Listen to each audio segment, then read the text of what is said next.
It's Conduit News Radio with Paul Harrell. Much for being with us today. It's always a pleasure to have you guys listening. Thanks for starting the beginning of your weekend with us here at the intersection of conservative ideas and reality. And welcome back to the program. We've got Congressman Bruce Westerman on the line. Bruce, it's always great to have you. How are you this morning? Doing well, Paul. Good to be with you. Yes, sir. It's interesting stuff going on in the news every single day. It's making doing this program pretty easy. But, what was interesting is that Jeff Sessions came to Arkansas this week. How did that happen? Yeah, well, the president has put together a commission on school safety, and Sessions is on that. It's actually headed by Betsy DeVos. She was originally supposed to come, but had to cancel. They had her deputy secretary there. But Lake Hamilton School over in Garland County has had a school safety program in place for about 2.5 decades. And I brought it to the attention of the White House of what they were doing. And through a chain of events, they decided to have school safety commission meetings at Lake Hamilton School to find out more about that program. And I thought it was a very good meeting, very informative, and I think the commission came away with a lot of ideas they can take back and put in their file, if you will, of things that they're learning across the country. And I think there's things that's being done right here in Arkansas that can benefit other schools all across the nation. You know what it really reminds me of is this concept of laboratories of experiment. The whole concept of, different states can do things different ways, if the federal government will get out of the way. And this is an example of that. What are some of the ideas that Lake Hamilton School District, what's their approach to school safety? Yeah, you bring out a great point, Paul. I've used that expression several times that our states and local communities are the laboratories of democracy. And I even told Attorney General Sessions, obviously he served in the Senate, so he's been around Congress for a while, and he understands as well that many of the issues that we face as a nation, there's somebody at a local or state level that's probably already addressed that issue in some regard because of the uniqueness and the vastness of our country. But what Lake Hamilton particularly is doing, and they started this before the Columbine shooting, before Jonesboro, really before we were dealing with these tragedies that seem to happen way too often anymore. But they found a state law that allowed them to become basically a licensed security company, and they were able to get some of their employees trained as if they were going to be a commissioned safety officer, which allows some employees to actually carry weapons in the school. And they've never had a teacher license to carry. It's always been administrators and staff, and I don't see these people that have gone through the program, but it's a very extensive program with many hours of training. It's a volunteer program, so nobody's forced into doing it, but it also is a program that is pretty cost effective because you're not having to go out and hire new employees. Now, with the size of Lake Hamilton School, they've actually got school resource officers, and they've got uniformed security officers there on campus, and that's just one part of the program. That's what gets so much emphasis put on it. But there's a whole system in place there, and it gets down to even to when they build a new building, the architecture of the building and how they go about developing entryways and the placements of the buildings. But you look at some of these rural campuses across the state, and they're K through 12. They're often several buildings that are spread out. They're in a rural area where there's the response time from law enforcement. I'm being here in Garland County. I think of Lake Hamilton as the big school in the county. There's 7 schools, and it's by far the largest one. It's actually the second largest school in my district, but still, at Lake Hamilton School, they have been told that it could be a 20 to 30 minute response time if there was an emergency there before law enforcement could get to the campus. It may be that there's a county sheriff or a state trooper driving by the school when something happens, but they have to be prepared for you, if I was in a situation like that with an active shooter for 20 minutes, I would want something more than a pencil. Yeah. I would want a weapon.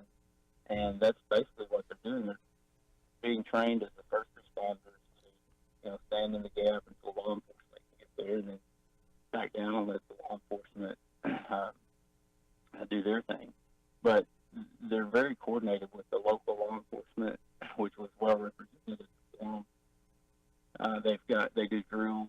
They know, people say, well, how's the police going to know who the good guy and the bad guy is? Well, they've worked all that out. They know how to signal or whatever when the law enforcement comes in that, who the safety officers are at the school, and the law enforcement know who those people are anyhow. So there's great communication between the sheriff's office, the state police, and the school. It really is fascinating. It sounds like a well-oiled machine. I mean, I know the one administrator there, the superintendent, said, "Hey, we're not the Navy SEALs, but we know what we're doing here. We have a process." I think that's really, really good. I mean, let me ask you this: we're talking with Congressman Bruce Westerman about Attorney General Jeff Sessions visiting the Lake Hamilton school district and about how they handle school safety and school security. I'm curious, Bruce, do you get the feeling from the Justice Department, headed by Jeff Sessions, that they are really embracing the idea that gun-free zones are bad in the context of if a mass shooter comes in or somebody with negative intentions comes in, and that the answer here is to figure out a way to be able to send bullets back into the deranged psychopath's direction as fast as possible? Do you get the? I mean, are they rejecting this idea of, well, we just need to eliminate guns because guns are the problem? Well, right now schools are gun-free zones, and you look at where these mass shootings take place. Most of the time, actually, I can't think of a time when it has been in an area that wasn't a gun-free zone. So when you've got a soft target, then, the people that carry these acts out, they're looking for a soft target. There's data that shows that when there's an active shooter, that when somebody goes towards an active shooter with a gun, oftentimes they turn the gun on themselves or they drop the weapon. But as long as they're able to just rain terror without anybody getting in their way, they're going to continue to do that. There was a superintendent from another school in Garland County that has this program in place from Sutter Morning Star School, a small school. And she talked about how their budget just wouldn't allow them to hire a school resource officer. But she actually had received the training and got the commissioned security officer designation. And they had an active shooter on their playground a few years ago. And that was somebody who had escaped, and the law enforcement were chasing them. And the guy ended up on their playground, and some shots were fired. And she said that she was never so glad to have had her weapon.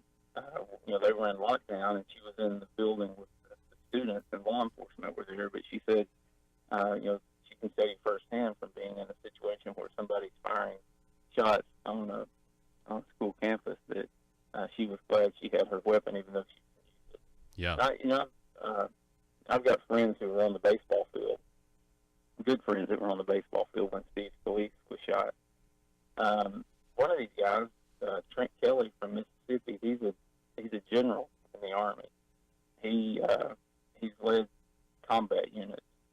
He was playing third base. The guy was probably shooting at him for the first shot he fired and hit the fence.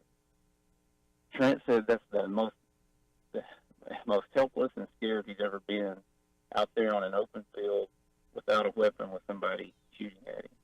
He said, had he had his combat gear, it would have been a different story. But when you're there helpless with somebody else with a gun, and several of my other friends in Congress who were out there on the baseball field when that shooting happened, said it's the most helpless feeling you can imagine, to be unarmed with somebody firing at you. I can't imagine that either. Yeah, that would be, it would be terrifying. And the reason I'm kind of pausing here is because, I carry a weapon a lot of the time, but sometimes I don't, and I always think to myself, man, is this the time I'm going to need it? I'm not as disciplined as I need to be when you can legally carry in certain places. You should, because you just never know, and there's horror stories of people that wish they could have had a weapon and didn't, and the worst did happen. We're talking with Congressman Bruce Westerman. Now, real quick, Bruce, if we can, Jeff Sessions also, I believe he gave a speech at the U.S. Attorney's Office. Is that right? Cody Highland's office? And he had talked about some Supreme Court decision and keeping criminals behind bars, the violent ones behind bars to fulfill their sentence. And we're not doing that so much right now. Is that correct? That's correct. He did that in Little Rock that morning before he came over to Garland County. But I heard that went very well. It was very well received. There were 2 or 3 U.S. attorneys that actually came over to the forum in Hot Springs. Good. But I can't stress enough how broad the audience was. We had law enforcement at the state level, at the local level. We had school officials. We had parents. We got a lot of different input, and to help me to understand that it's like a layered cake. You've got to have all the different ingredients there to keep your school safe, and armed security officer is one component of that, and you can do that through a school resource officer.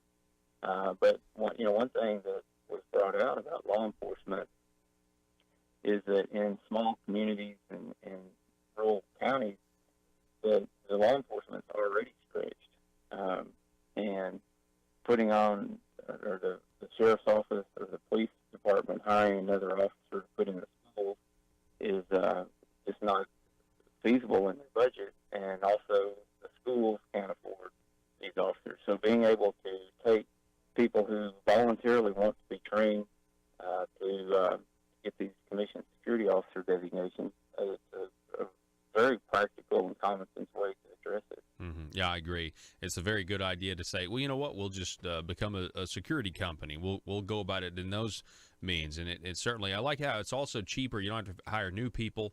You can use your existing staff. That sort of thing. It's really good. We're talking with Congressman Bruce Westerman.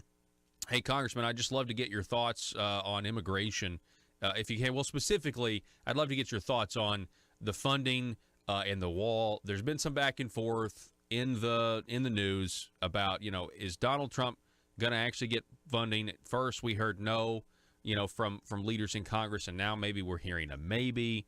What are your thoughts on that? It seems to me Donald was crystal clear saying he wanted to build the wall. A lot of people voted for him because of that. Is that going to happen anytime soon? Is he going to get the funding?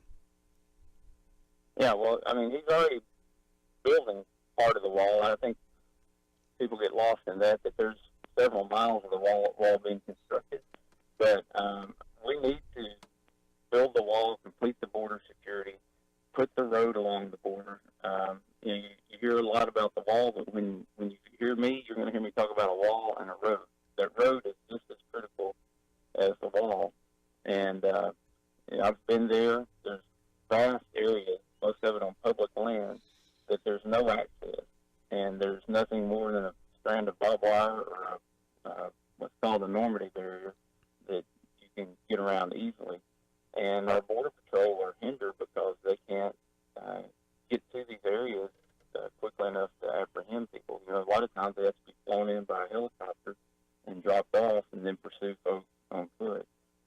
So getting access along the border, getting the wall or the barrier, whatever is appropriate in that area is, I think, the first part of immigration we've got to look at. And that's what the president's been saying all the time. So there's 4 pillars to this. We've got to secure the border, which that's the wall and the road, and getting the Border Patrol agents that we need and getting the tools they need so we can secure the border.